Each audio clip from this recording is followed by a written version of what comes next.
The human mind has always had a fascination with worlds beyond our own. Following the stars across the seas, early explorers imagined that they might meet weird creatures in undiscovered lands.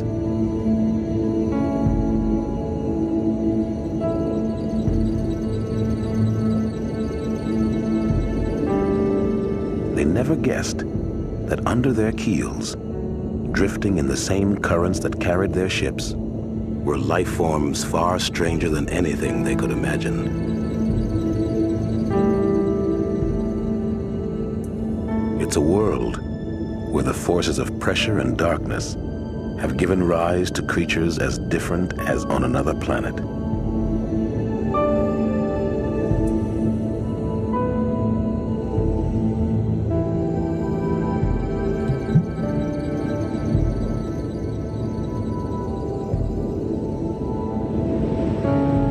Their whole existence is shaped by the great ocean currents, which sweep them endlessly around the biggest living space in the solar system.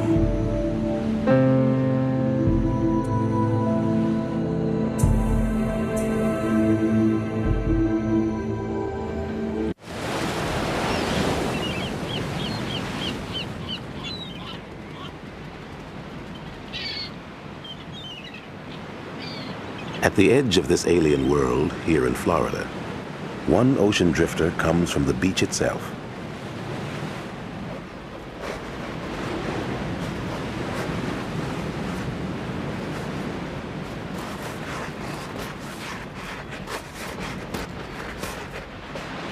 It can take these hatchlings 3 days to claw their way up from nests buried 2 feet deep.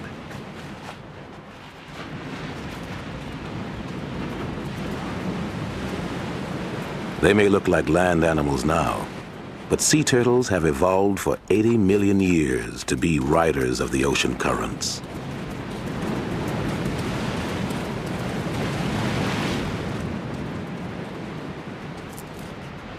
These loggerhead turtles, no larger than a child's hand, are about to embark on a perilous 10-year journey around the ocean.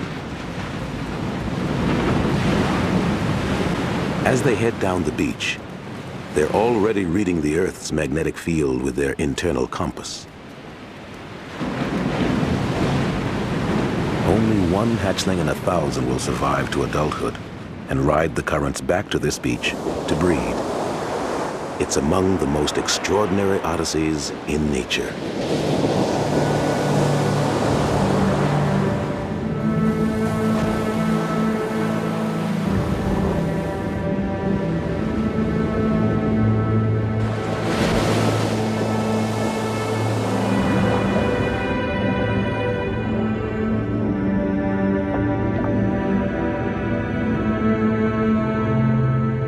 This is the story of one loggerhead's journey into the unknown world of the ocean drifters.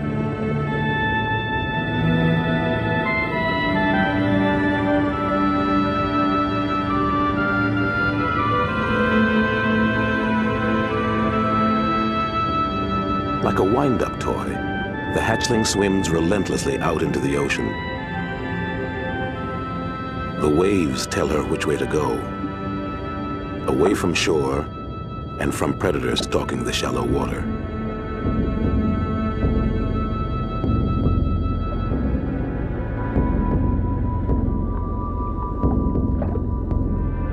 Danger causes her to tuck in her limbs, disguising herself as floating debris.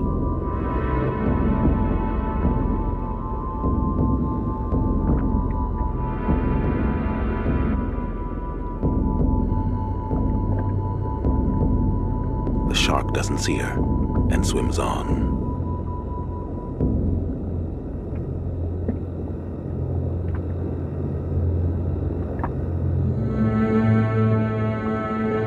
As she heads towards the safety of deep water, the hatchling joins a rich tide of other marine creatures.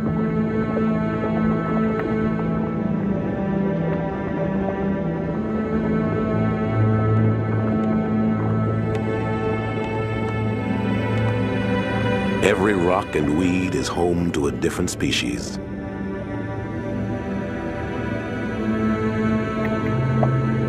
coastal waters are the fertile breeding ground for the oceans. Florida may produce 5 million loggerhead hatchlings each year. In some coastal species, 500 million offspring may come from a single female.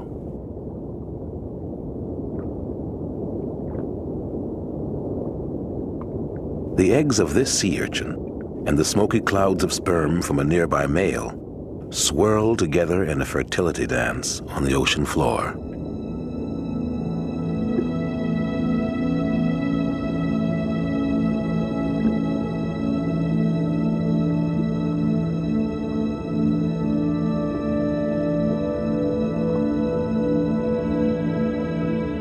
Huge quantities of eggs and larvae produced along the coastline will be drawn out into the ocean currents. Most will become food for other marine creatures. Setting their offspring adrift might not sound like good parental care, but it's a valuable survival mechanism for many coastal species. It lets them populate new areas and encourages the exchange of genetic material.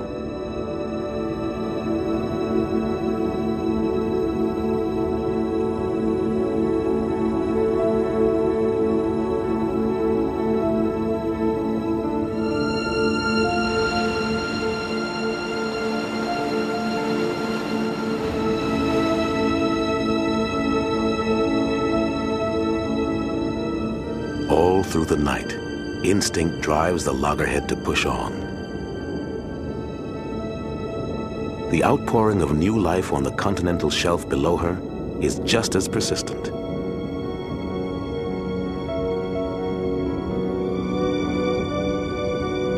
With the bellows-like action of her pleopods, the spiny lobster sends 700,000 hatchlings seaward. It's a reproductive blizzard.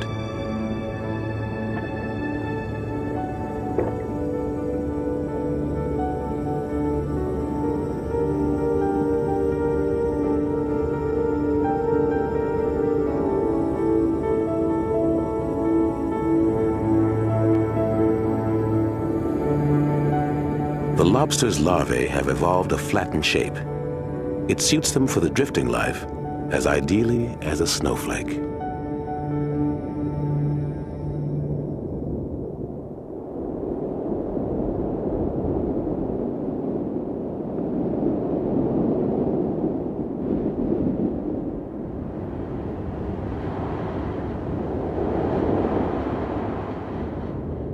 After 36 hours of swimming, the hatchling is growing tired. In the clear water 30 miles off the Florida coast, she reaches the edge of the Gulf Stream and finds shelter in the drift lines of sargassum weed.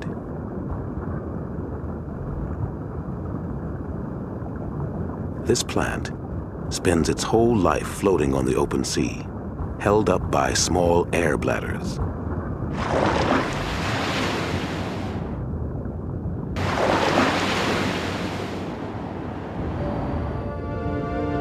The sargassum provides a haven in the vast, featureless world. All kinds of creatures find harbor here.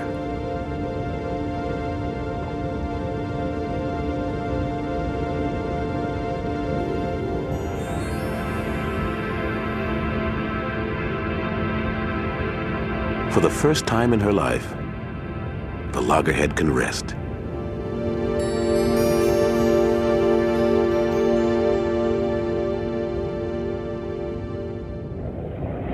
But the stillness is an illusion. The winds have piled up the sargassum weed in drift lines along the edge of one of the most powerful currents in the world. Just beyond, the Gulf Stream hurtles by. Viewed from space, the Earth is alive with clouds caught up in the rhythm of the trade winds. These winds and the rotation of the planet generate the great ocean currents. The loggerhead will be traveling for years in a circle of currents called the North Atlantic Gyre. Her journey starts off Florida in the warm waters of the Gulf Stream, which will carry her north past Cape Cod. Satellite imagery is teaching us that the Gulf Stream is a wild, living carousel, spinning off side currents and stirring up a broth of marine life.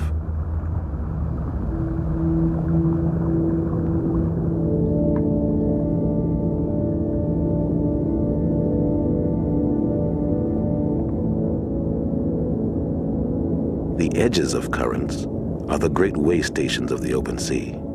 Plant and animal drifters are drawn into these fronts, one species making life possible for another. For a hungry animal, it's an oasis in an oceanic desert.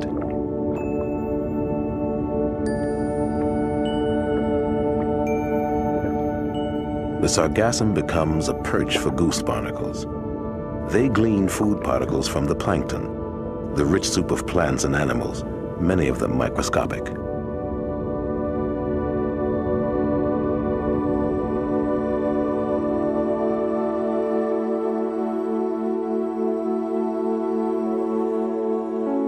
Even sluggish homebodies can be marvelously adapted for travel in the larval stage. This glorious creature drifting on wing-like lobes is a snail.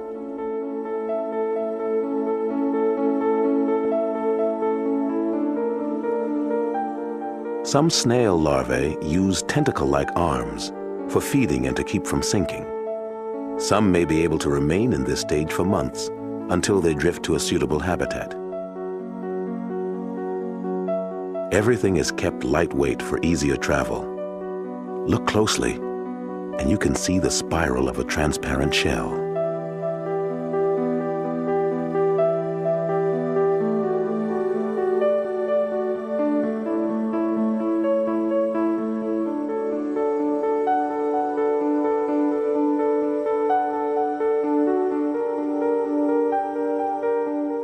These beautiful drifters move so gracefully, you forget that the Gulf Stream is hurrying them along at 100 miles a day.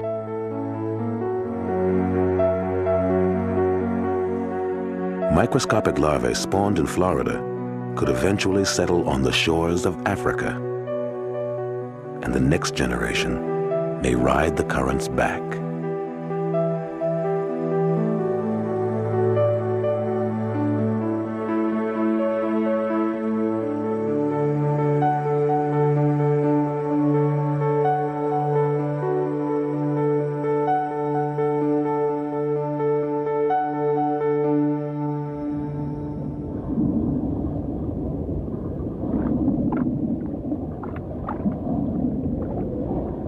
The ocean drifters have little to eat, except each other, which they do, eagerly. So, if the sargassum weed provides shelter, it also harbors death in an astounding diversity of forms, often wonderfully camouflaged.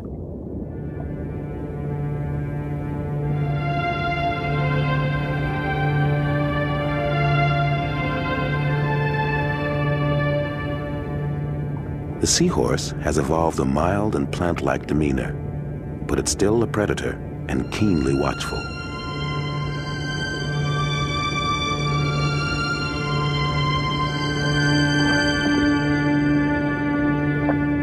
It drops down to ambush its planktonic prey.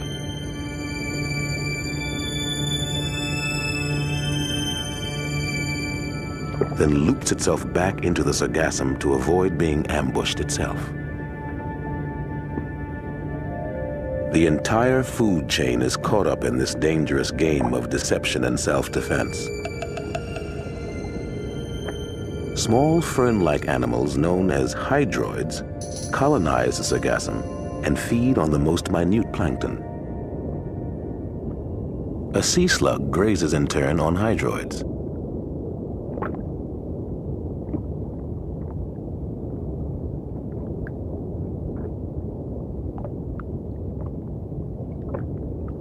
The slug's camouflage doesn't fool a potential predator, but the sea slug has armed itself with chemical defenses from its prey.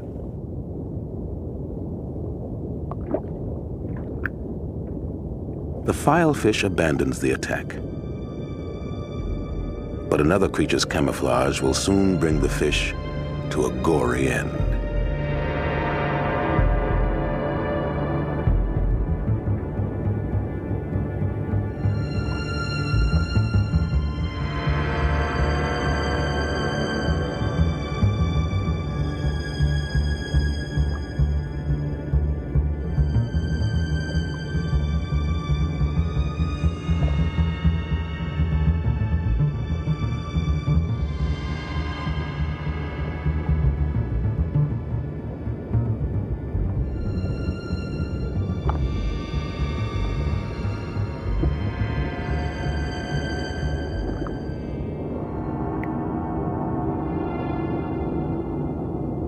The drifting weed may look innocuous, but look again.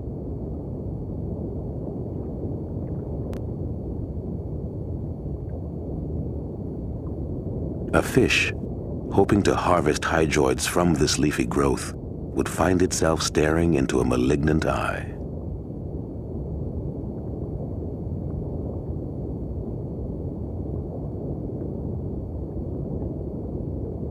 Evolution has made the 4-inch-long sargassum fish the big bad wolf of this floating world. Its extraordinary camouflage doesn't just mimic the coloration of the plant. The white spots also mimic the tube worms and hydroids that grow on sargassum.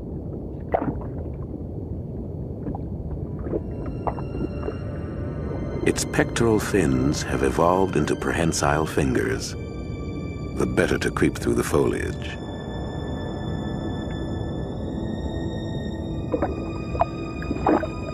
It will eat creatures almost its own size, and its victims thrash around in its gut momentarily before they die.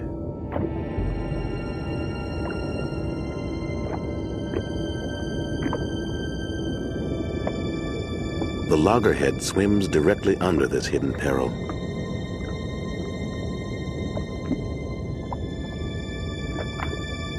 But the sargassum fish lets her pass by.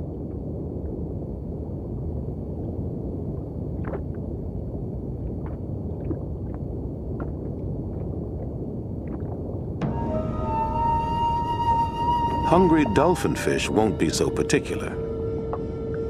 These big, fast-moving fish can devour all life on the weed lines.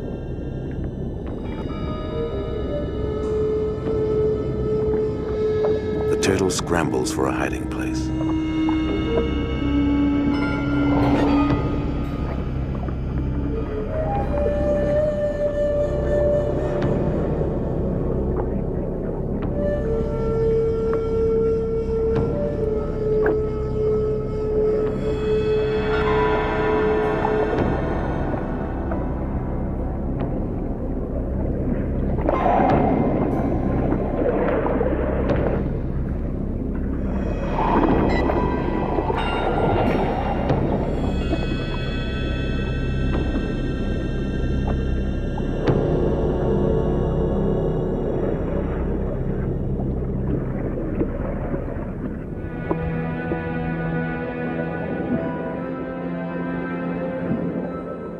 Now, the loggerhead pushes on to deeper water.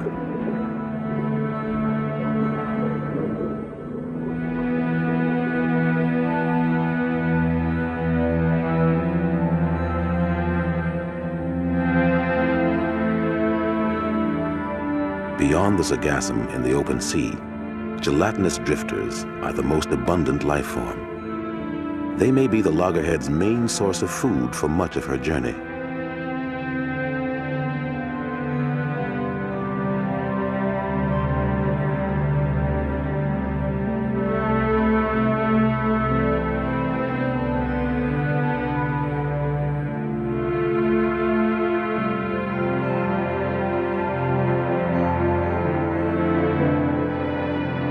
A jellyfish like this may be more than 95% water, but the thin membrane of living tissue is still nutritious.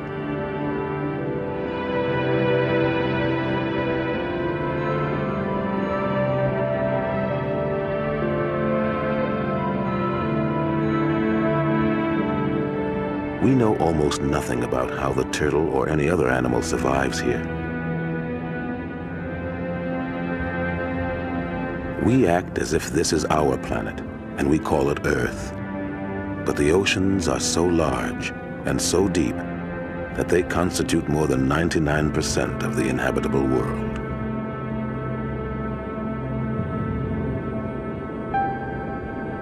Even for oceanographers, the open sea is an alien environment, tantalizing and yet largely unexplored.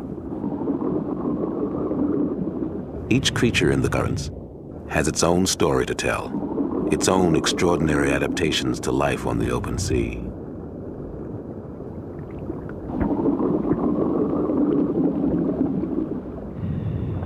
Humans venturing into these waters with scuba gear study only the upper layers of the ocean. They stay tethered to a rope like astronauts walking in space. It's a 500-mile swim to shore. Richard Harbison and his colleague Larry Maiden are among the few researchers studying how these ocean drifters behave in their own environment. The air tanks limit them to 25 minutes per dive, so they get just a glimpse of how these high sea drifters really live.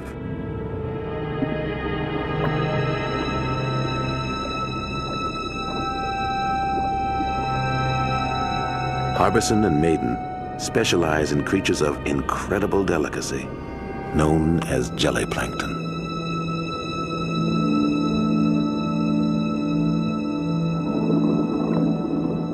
This underwater world changes by the hour.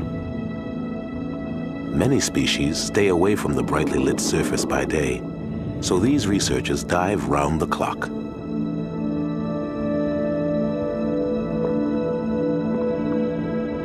Under the cover of darkness, a whole new world of creatures rises from the depths. It is the largest animal migration on the planet, and it happens every night in the oceans.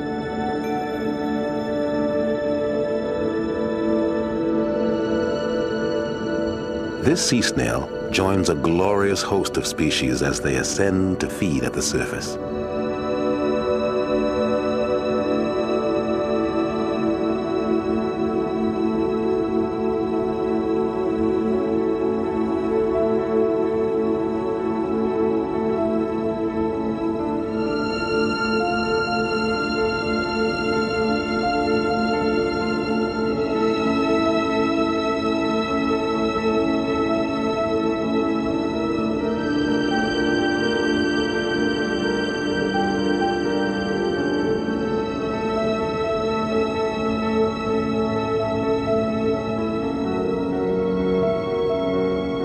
Life as a jelly is an ingenious adaptation. There are no hard surfaces to run into on the open sea, so these drifters don't need a sturdy body. The gelatinous form gives them the same buoyancy as the water around them. They've evolved for life at sea by becoming organized seawater themselves.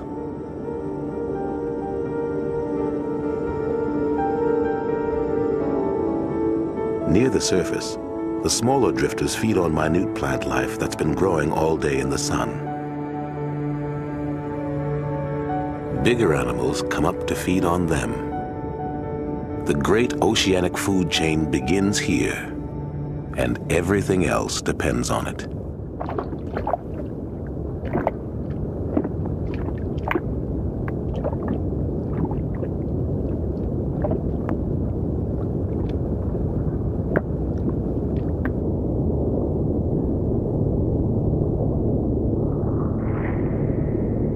This weird apparition is a killing machine for small crustaceans.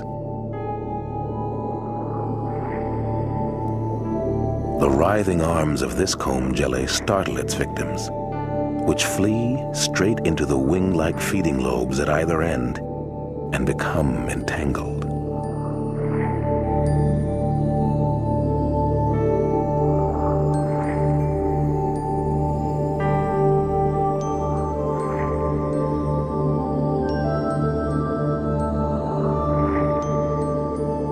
It's easy to become mesmerized by the delicate structures of some ghostly creature turning gently in the currents. You can see the beating of the heart through the transparent shell. Its mouth parts are like an Easter lily. Ocean conditions have reshaped it beyond all our notions of what a snail should be.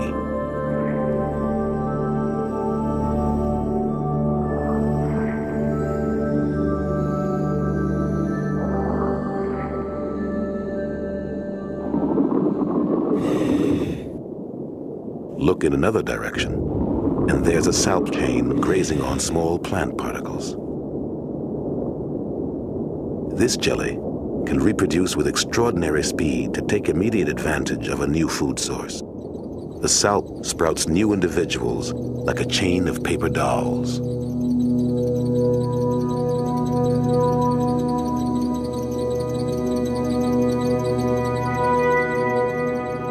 The gelatinous form makes for efficient feeding. It allows this siphonophore to spin out lengthy tentacles like fishing lines. It twitches its crustacean-like lures to entice its prey.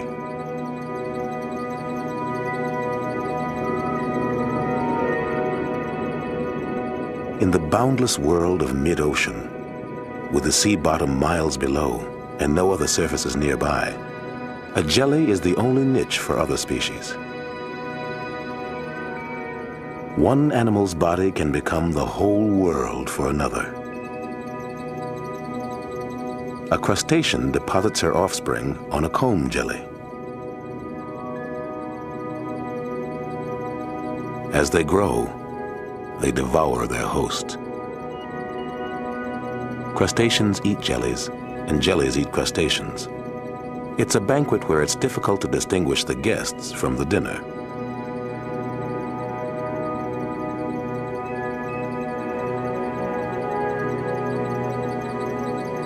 The jellies also prey on one another.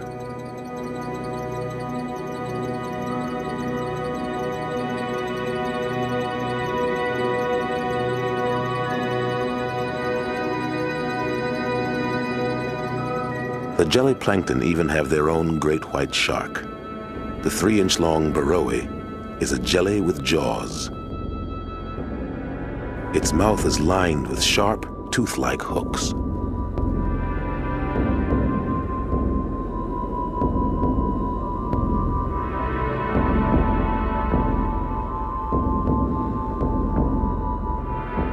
The burrowee latches onto its prey and then expands to engulf it.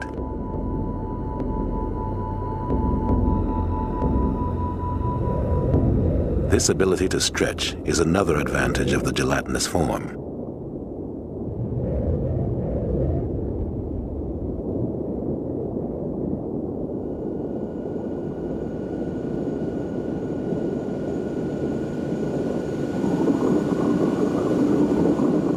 Though scuba researchers are limited to working in the upper layers of the ocean, with this submersible, an oceanographer can study drifting life forms down to 3,000 feet. There, the world of the ocean drifters becomes even more fantastic. Okay, on the surface we're trimmed out. Depth is 330 feet. Temperature is 4 degrees. Visibility is probably 15 to 20.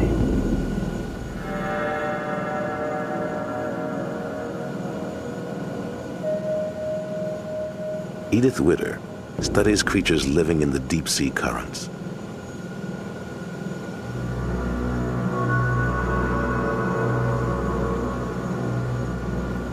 Her pilot maneuvers skillfully as he collects samples with a battery of scientific equipment.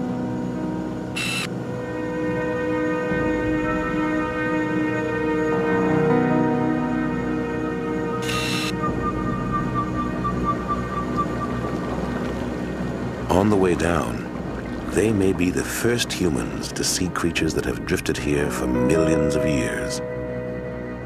Endlessly strange and wonderful. A siphonophore spirals out into the watery darkness like a galaxy. It's maximizing the feeding area for its fringe of stinging tentacles.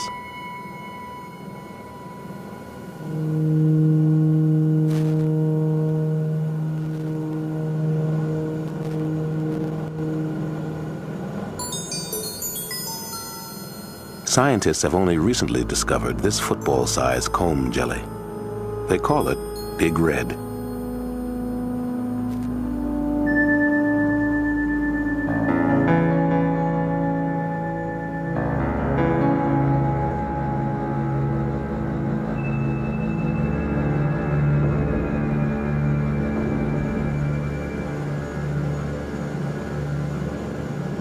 This fish isn't sick. In these dark, unbounded depths with no top and no bottom, everything simply behaves differently. Like this squid, suspended in the stillness. Or this squid, which has developed a transparent, gelatinous body. All the rules are different down here.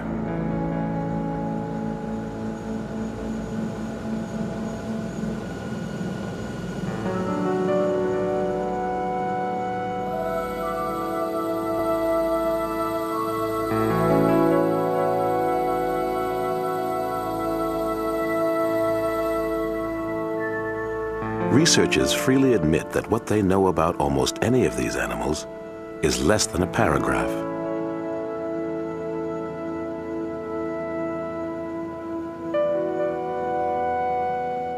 Scientists have given this newly discovered deep-sea octopus the nickname Dumbo.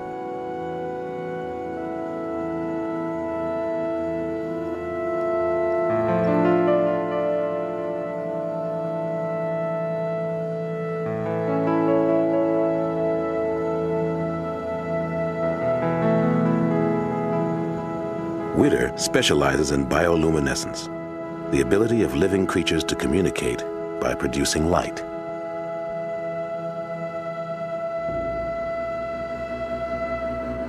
To study this phenomenon, she measures what happens when bioluminescent animals drift into this screen. She must shut down her own floodlights and use special cameras to see how they respond.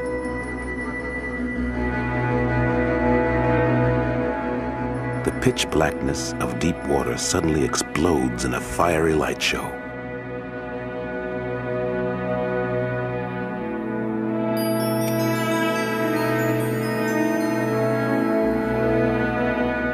A sea cucumber looks strange enough just before it makes contact with the screen.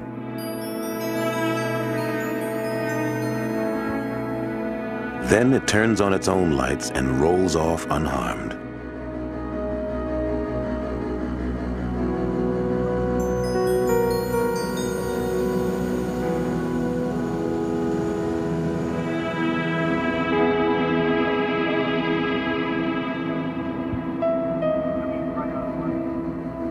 Almost every animal uses bioluminescence in the pitch dark of the deep. Given the abundance of life in the oceans, this may be the most common form of communication on Earth.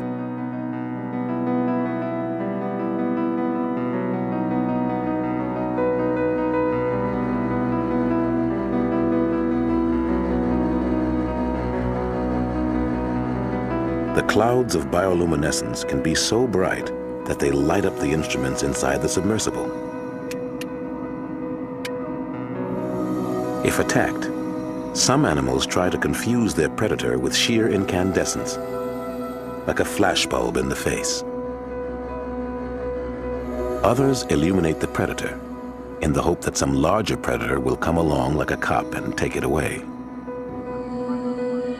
Some use light like a lure to draw their prey closer or to attract a mate. In this world of darkness, the language of light is so important that a moment's flickering may determine whether an animal lives or dies. But what we know about bioluminescence is limited by the difficulties of ocean research. Even a submersible stays underwater for only about 3 hours.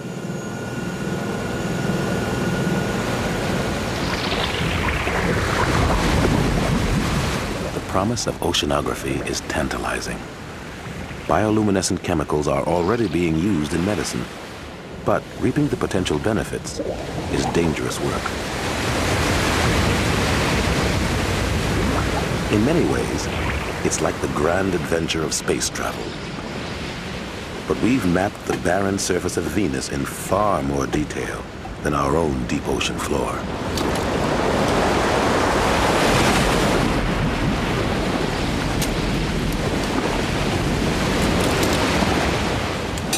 Is it worth exploring the depths of this planet?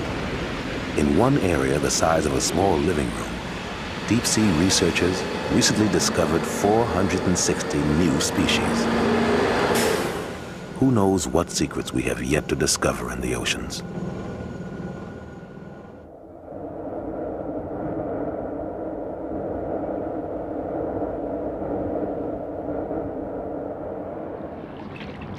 Even back on the surface, the limits of our knowledge can be painfully apparent.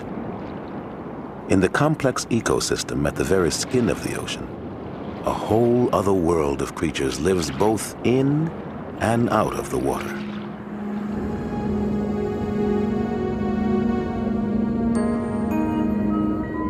As it moves, the stinging tentacles of the Portuguese man-o-war stream out to gather food.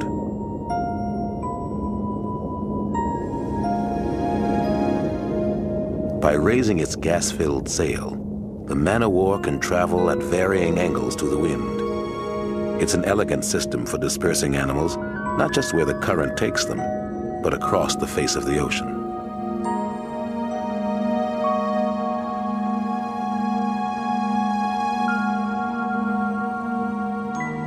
Nothing about the man-o-war is simple. It's neither an individual animal nor a colony, but something in between. Joined together under the gas bladder is a kind of cooperative assembly of stomachs, tentacles, and reproductive organs.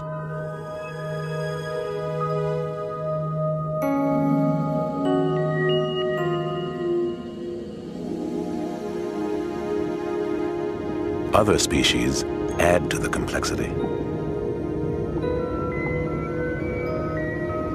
One fish called Nomius hides out among the deadly veil of tentacles.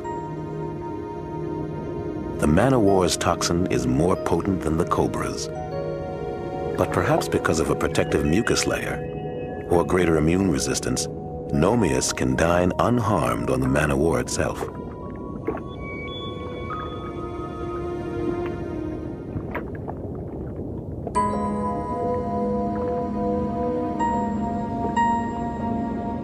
Other fish aren't so lucky. The man-o-war can stretch its tentacles out more than 50 feet, and each tentacle is studded with batteries of stinging cells.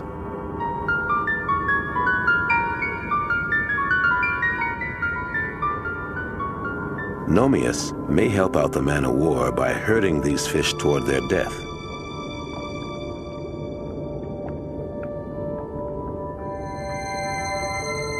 Triggered by the fish, the stinging cells fire slender threads lined with barbs.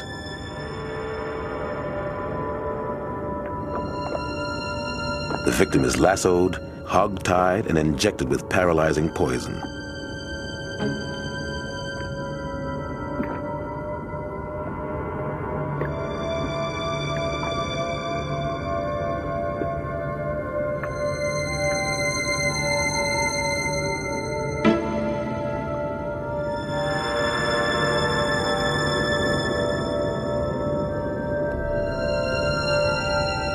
Then the digestive organs move in, like some monstrous life form. They wriggle and twist as they fasten their flexible mouths onto the victim. Gradually, they engulf the fish and dissolve its flesh.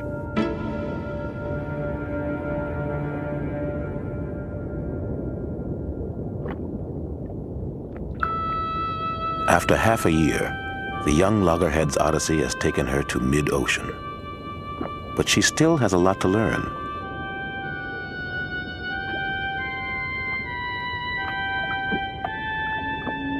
All the activity around the man-o-war catches her eye.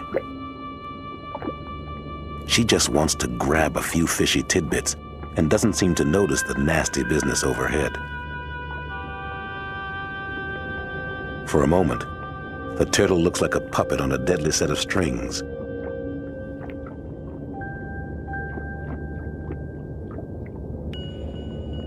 But it's the man-o-war that's in danger.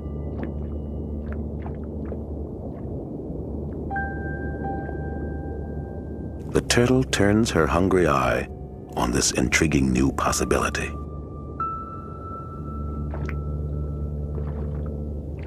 People talk about the first brave human who ate an oyster, but what a tangled and spicy meal the man-o-war must make.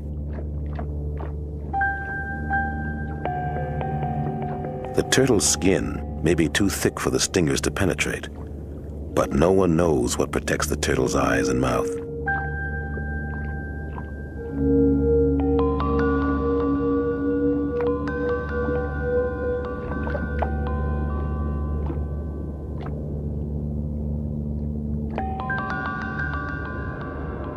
The loggerhead soon pushes on, in search of a meal that's not quite so challenging.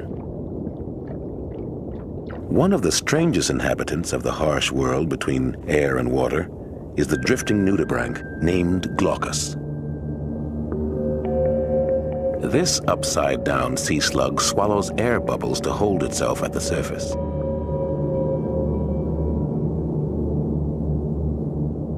With its pointy appendages, it latches onto anything it's lucky enough to bump into.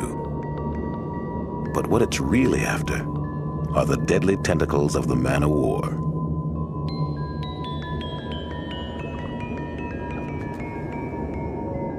It coats its mouth parts with a mucus layer to protect itself. The smaller, less powerful stinging cells get digested, but the most virulent stingers remain intact. Amazingly, they pass directly to the nudibranch's extremities, and it uses them for its own defense.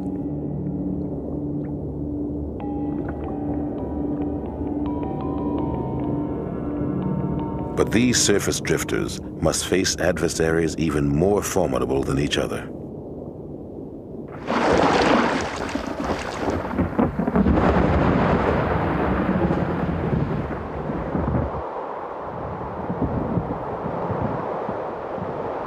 A storm is brooding up across the water. It's a reminder of how unstable life must be on the very face of the ocean. One moment, these creatures are being scorched by sun and wind, and the next, they're tumbling in storm-tossed waves.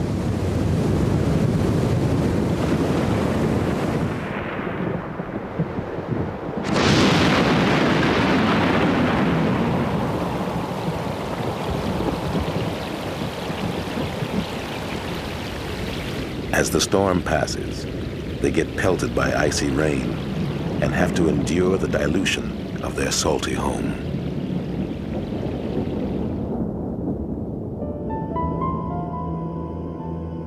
Yet the animals living in the ever-changing surface can seem so delicate.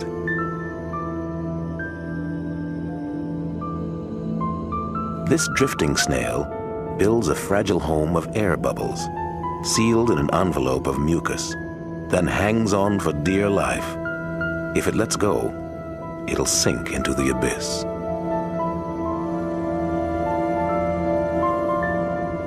The raft is also holding up the snail's offspring in these egg capsules. It's a cradle at the top of a hostile world.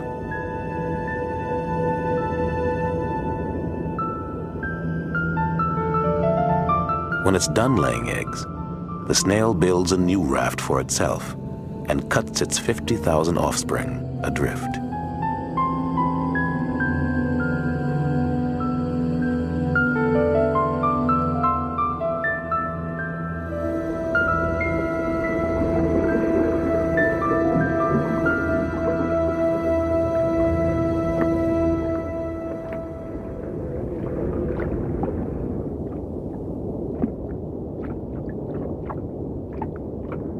Natural debris also drifts in the surface currents.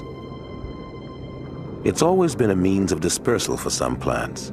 A coconut from the Caribbean may ride the Atlantic currents thousands of miles to take root on some distant shore. Fish are drawn to this kind of flotsam for shelter.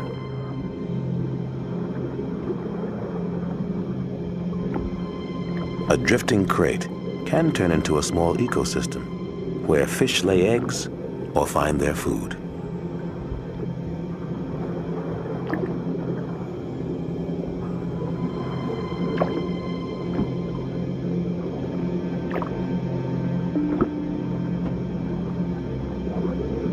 But the little things we throw away add up, and the supply of garbage begins to seem endless. One study estimated that 13 tons of trash per minute was being heaved overboard by ocean-going vessels alone.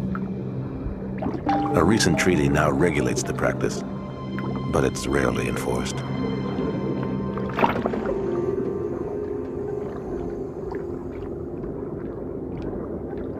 Whatever goes into the ocean gets drawn into the currents, and it builds up in the very places where marine life is richest.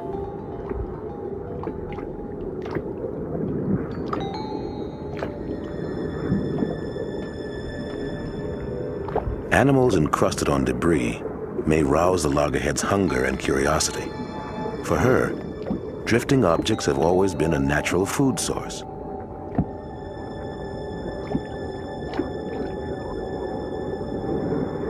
Until recently, a loggerhead could safely eat almost anything she came across.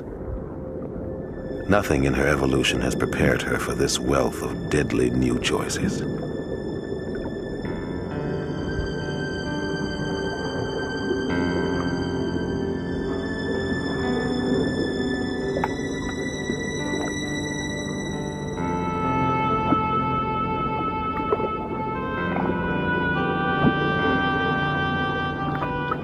To her, it makes as much sense to pick at the festive remnants of a balloon as at a man of war. Fragments like these can choke turtles to death. Plastic blocks their digestive tracts and causes starvation.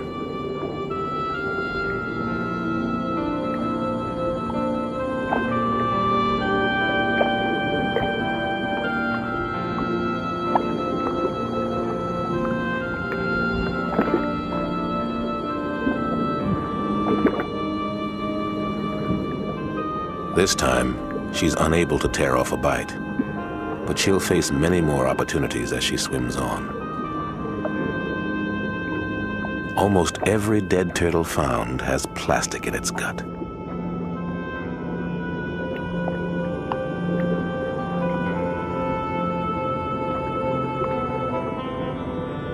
Millions of seabirds also die each year because of garbage. Like this gannet, tangled up in debris, absent-mindedly discarded by sports fishermen.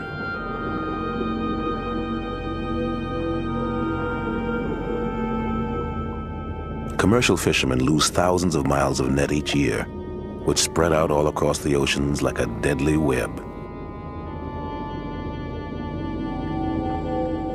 There may be no way for the loggerhead to learn about these new perils until it's too late.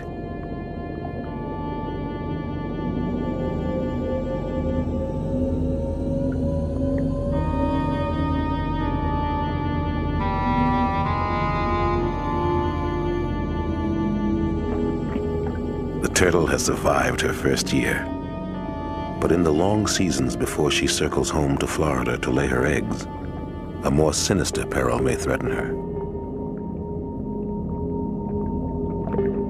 Everything out here is absorbing a swelling tide of chemical wastes.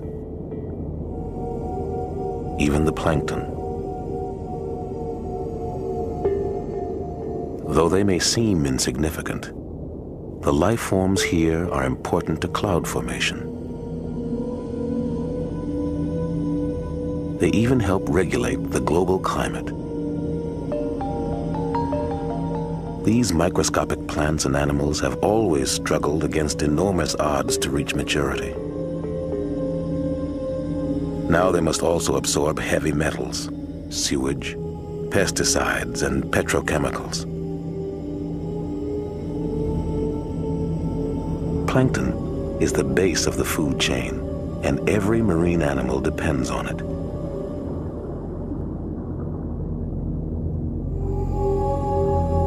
If our carelessness disrupts this vast, drifting tide of life, will it imperil the entire ocean? Will it affect the food we eat and the very air we breathe? No one has yet spent enough time traveling in the loggerhead's world to find out.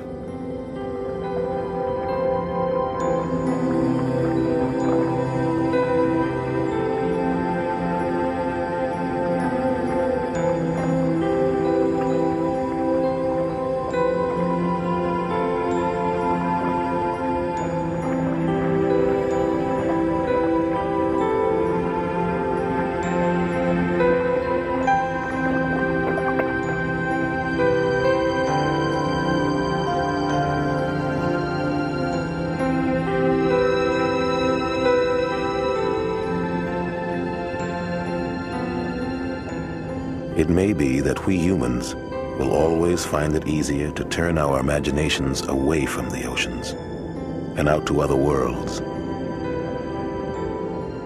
But as we peer up at the stars, we should keep one truth in mind. All the alien life forms we know, and perhaps all we ever will know, are here, adrift on planet Earth.